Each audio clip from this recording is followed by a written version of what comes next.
about I think they're probably, like, in the last 10 years, probably one of the best English bands around. Yeah. What do you make of the new album?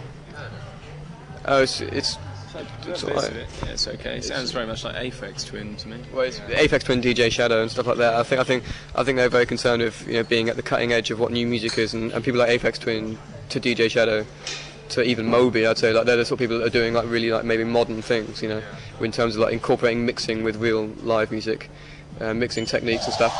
So I think they're you know, they're very paranoid of ever being seen as just an old guitar rock band sort of thing. You know what I mean? Which is I can understand. I mean, they seem to have wanted to try and withdraw from the situation that they've put themselves in that they've become, you know, regarded throughout the world as being a, you know, very, very good band. Do you see? You said earlier on that you were up for superstardom and all the rest of it. Would you ever envisage the same sort of thing happening to you, though? I can't say until it happens. I mean, I've still got a thirst for knowledge in general. You know what I mean, a thirst for the world or whatever you want to call it, so I enjoy going out there and playing and all that sort of stuff. And I like getting lost and fucked. You know what I mean? So who knows where that'll take me? The webcast that we did from the Astoria, which we're going to be showing again, culminated in a quite fantastic destruction of the stage, I seem to remember. Do you do that every night? Yeah. Around that time we were doing it every night, but then we ran out of money and ran out of gear and we had to stop. Didn't you do this recently at a festival or something? And you were actually smashing up other people's... It was my mistake. It was a mistake. I didn't realise until...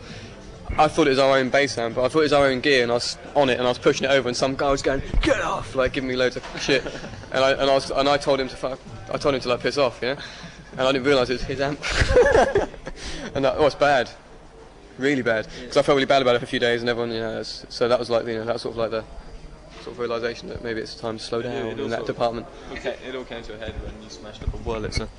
Really? Yeah, and they're like that's like a rare old organ.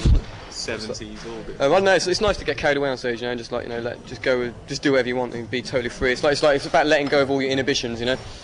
That's what being on stage for me is about, and that can involve getting violent or getting, you know, emotional in some way, because it's like, you know, you're seeing the true self sort of thing. I think. Is it a lot of fun to do that as well? It's cathartic. Yeah. Or smashing up gear? Yeah, it's really good fun. It's just too much fun sometimes. That's why it's difficult to know when to stop. Because we're sort of going to smash up each other now instead. That seems to be more on the cards. Like Chris generally picks me up and lobs me on Dom at various gigs recently. So, is there anything you're particularly listening to at the moment that you think might affect the new album?